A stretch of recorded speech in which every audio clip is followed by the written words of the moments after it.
It's another edition of Time About the Movies. Today we're taking a look at the films of March 13th, 1992.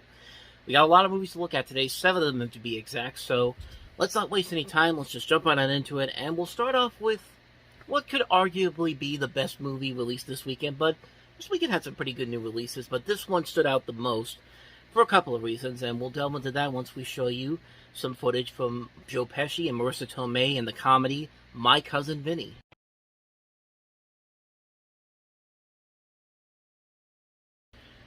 This is one of those movies where really you don't really need to say a whole lot about it because honestly, My Cousin Vinny's a classic comedy, plain and simple.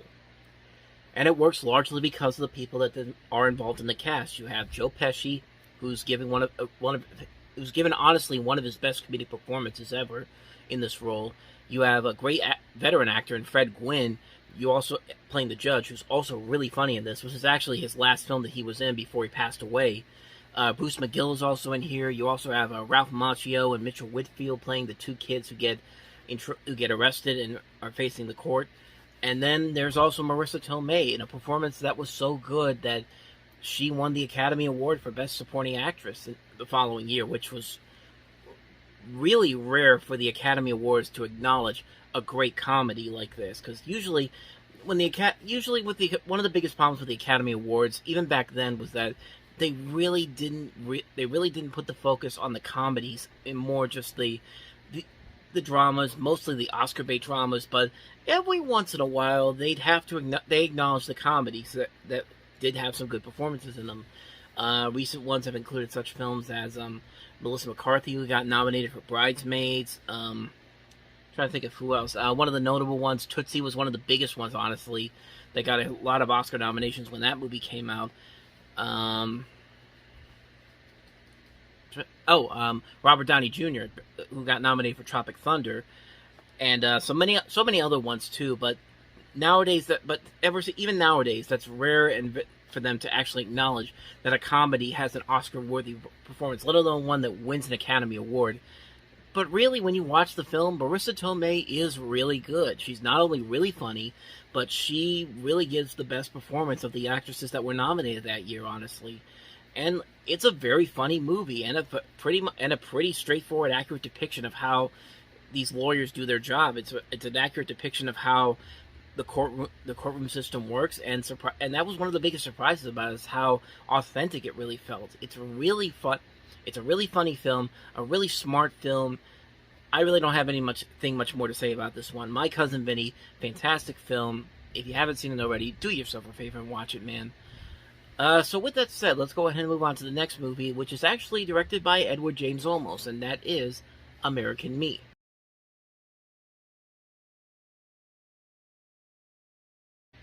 You know, I know that music from the Carlitos Way trailer. I'm guessing that this is where that came from, but don't quote me on that. But, yeah, I didn't know Edward James Olmos directed this movie, and he really is a very underrated character actor when you really see the movies that he's been involved in. And this movie in particular shows you kind of why he's such a great actor. This is a really good, underrated film. It's a very good, underrated crime thriller, loosely based on mob boss Rodolfo Cadena, and it's just a very good movie. It's visually stunning to look at. The writing overall is very solid. They have a great cast involved in this.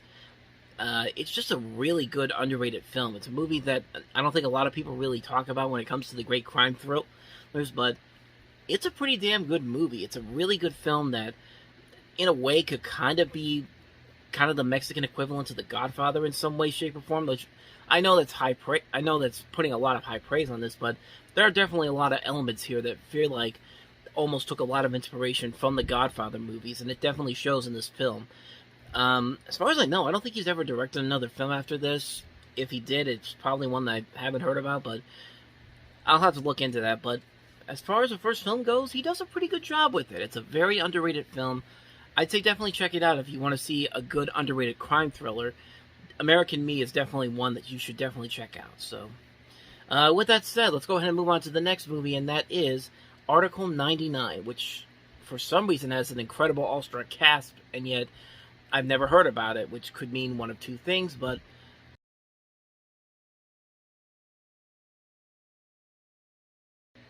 so just to run down that cast again: Ray Liotta, Kiefer Sutherland, Forrest Whitaker, Leah Thompson, John C. McGinley, John Mahoney, Keith David, Kathy Baker, Eli Wallach, Noble Willingham, Lynn Thigpen, and Jeffrey Tambor are all in that cast.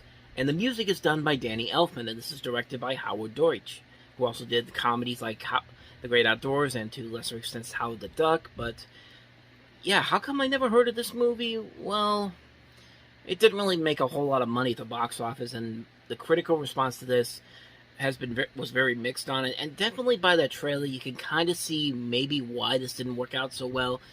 I don't think they had a good idea of what kind of a tone they wanted to set with this movie. Did this want to be more of a straightforward comedy? Did it want to be more like a drama? You really can't tell from this one trailer that what kind of direction they wanted to go with it. And to me, I think that's the reason why this movie doesn't get talked about a whole lot, and probably why this movie isn't really worth it, despite the great cast that's involved in this. Like, I mean, who knows? Maybe it could be good. I haven't seen it. I can't really comment on it, unfortunately. But that trailer did not really sell me on that film whatsoever, unfortunately. So yeah, that's pretty much all I got to say about Article 99. Let's go ahead and move on to a better movie, at least in terms of it being of noteworthiness, and that is Howard's End.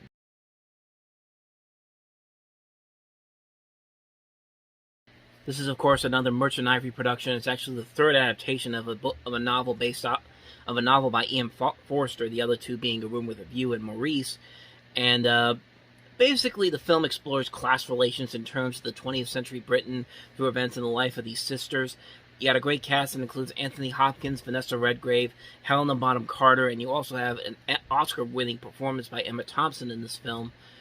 And you could definitely see why. This is one of the few Merchant Ivory films I've actually seen, and honestly, it is pretty good. It's a movie that really works mostly because of how great the cast is. I think this cast works phenomenally well. You can definitely tell that the effort is there to try to recapture the spirit of this story, and it just works because of how good the cast is. It really does keep the film afloat.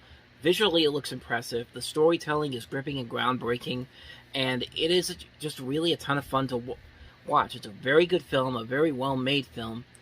It's definitely worth a watch. I don't think I can really say anything more that hasn't already been said already on this one. Howard's End, just a great film. So, and let's go to the complete opposite end of the spectrum with a great film and its own reasons. The dark comedy Shakes the Clown.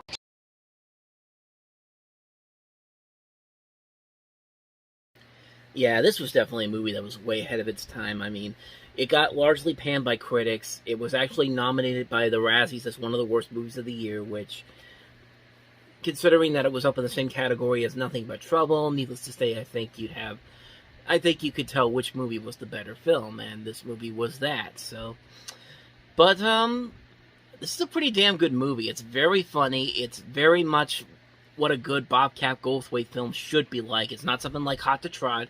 It's dark. It's gritty. It's good black comedy. It's friggin' hilarious. I love this movie so much. This is a movie that I discovered as of recently, a couple of years ago. I watched it for the first time, and I'm so glad I did because, man, this made me laugh so hard the first time I saw it. Great movie. Bobcat Goldthwait's great in this. You also have Julie Brown in here.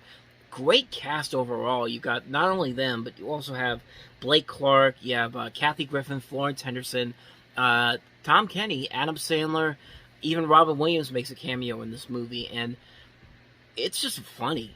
It's just really, really funny stuff. It's absolutely hilarious, and it's a movie that really deserves a lot more attention, and I'm glad that it is getting more of a cult following because it does really work so well, and it's very funny, but it's also but the way they do the serious stuff, like they really tackle alcoholism in this and make it work so it's not preachy, but it feels very realistic, and that's really one of the great accomplishments about it. It can make you laugh, but it can also make you feel as well.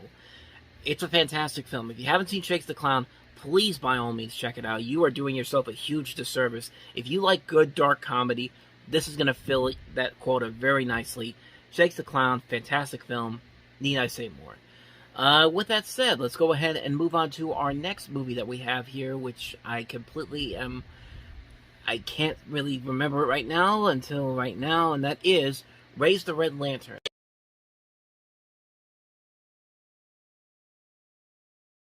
So as you can tell, this is a film from Hong Kong, directed by Zhang Yimou, who also did Judo, which we looked at on a previous episode. He would later go on to do such notable films as Hero, House of Flying Daggers, Coming Home, some more notorious stuff like The Great Wall. But he's got a knack for visually stunning movies. I mean, this movie really looks impressive, and it looks incredibly dark, and it's not afraid to go over the edge if it needs to.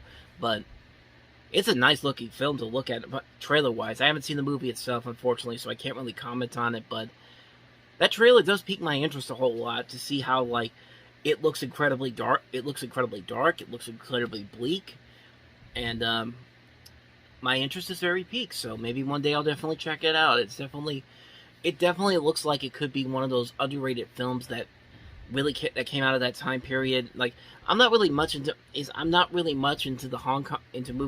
Hong Kong films as much as everybody else is, but this definitely piques my interest. It's one that I definitely want to check out one day, and I may do that in the near future. So stay tuned for that. But pretty good trailer though.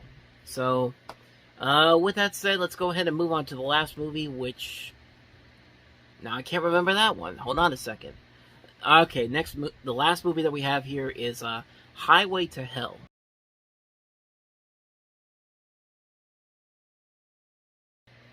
So if I was to tell you that this is the same man that directed Drop Dead Fred, would you believe me? Yeah, I didn't think so. This movie kicks the crap out of Drop Dead Fred, but it's really damn good. It's a movie that I don't think a lot of people really mention a lot, but it has to have a cult following, because my God, this movie looks so insane and visually gorgeous in its own way, and it looks like it's a ton of fun. Like, I've seen this movie before, I saw it recently, and it's just hilarious. It's just a fun time all around. You've got this great cast. You have people like Patrick Bergin, Christy Swanson's also in here. You also have Richard Farnsworth. You got a ton of cameos by people like Lita Ford, Gilbert Gottfried as Adolf Hitler. I mean, how can you go wrong with that? And also Ben Stiller's in this movie. And just the visuals in this movie look incredible. Like, a lot of these effects look very practical. And this is actually written by Brian Helgeland, who would later go on to become a very notable screenwriter. He would write films such as L.A. Confidential, Payback, A Knight's Tale, Mystic River, Bloodwork, Man on Fire, 42. These great movies. And this was one of his early film roles. This is actually the third film he wrote. And I think this was his last horror film, because he did A Nightmare on Elm Street 4. Then he did the Robert Englund directed 976 Evil. And now this movie. And as I said before, man, this movie is a ton of fun. Like, I went into this completely unknown about what this movie was going to be like. And, man, it really took me completely by surprise. And it's a great film. If you haven't seen it, if you're looking for a fun, good time B-horror comedy, this is definitely it right here. If you think Drop Dead is it's hard to imagine that this same man also did Drop Dead Fred. Like, talk about a step down in quality, but in a way, it's a step up in quality, because this came out after Drop Dead Fred, even though this was filmed before Drop Dead Fred. Like, it was because Hemdale was in bankruptcy. I think they were in bankruptcy, but they put it on the shelf for the longest time, and then they released it shortly afterward. And just dumped it out there. But hey, it's out there, and it's actually pretty damn good. If you haven't seen Highway to Hell, definitely check it out. It's really well worth your time. So on that note, we wrap up another edition of Time About the Movies. Next time we meet, we got a good set of movies to talk about next time around, including more than likely one of the best erotic thrillers ever made, Michael Douglas and Sharon Stone and Basic Instinct. That comes out next weekend. We also have Woody Allen's latest film, Shadows and Fog. Another screwball ensemble comedy, Noises Off, which is produced by Steven Spielberg. So, will the third time be the charm, since we looked at two of them yesterday and they weren't very good? Will this one be the one that works? We will find out. But we will also have Edward II, or I guess Edward II. I don't know too much about it right now, but I'll delve more into that when I do the research tomorrow. And also American Dream. So 5 movies to look at next time. Should be another good show to check out. So I hope you will do that. Thank you guys for watching. And as always, if you want to see more videos like this, please hit the playlist on the next page. Check out the previous episode. And I'll see you guys tomorrow for another episode. So thank you for watching. I'll see you guys next time. And until then, Take care.